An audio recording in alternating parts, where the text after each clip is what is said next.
Morning, everyone. So today we're going to talk about another Frost poem. This one is a shorter one, you'll be pleased to hear. It's called Acquainted with the Night. I'm just going to read it for you first of all, and then I'll go through some notes. So Acquainted with the Night, a much more somber mood than the playful mischief that we saw in Mending Wall yesterday. I have been one acquainted with the night.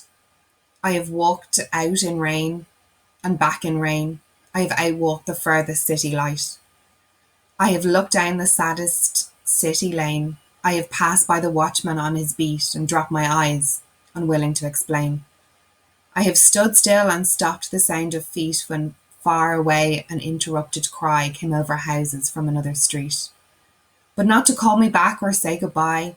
And further still, at an unearthly height, a luminary clock against the sky proclaimed the time was neither wrong nor right.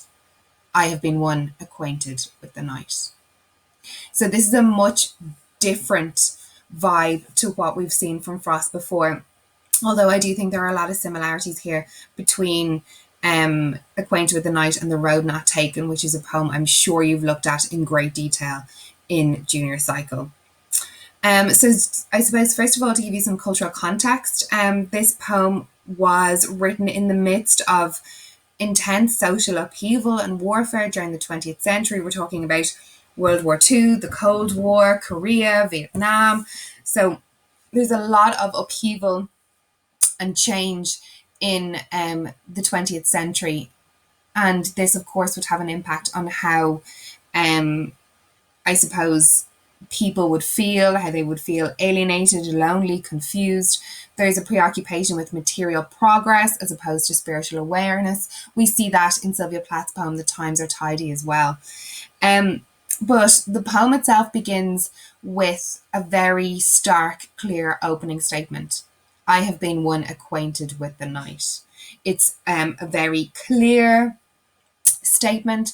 It's reminiscent of the Old Testament reference to one who was despised and rejected by men, a man of sorrows, acquainted with grief. So perhaps Frost drew on that as inspiration or was influenced by that. The first stanza shows the direction the poem will take. This is a man on a journey. There are two journeys. The body travels out in rain and the mind travels inwards to the edge of the psyche. So he's walking, I suppose, lost in thought, unaware of his surroundings. He's outwalked the furthest city light, so he's gone as far as civilization will take him. So the alienation is echoed in the form of the poem itself. It's not the traditional 14-line sonnet. It's in a terza rima format, which was actually made famous by Dante in his famous poem, The Divine Comedy. And he used the terza rima structure to highlight his descent into hell. And is Frost again drawing on that to describe his descent into his own personal hell?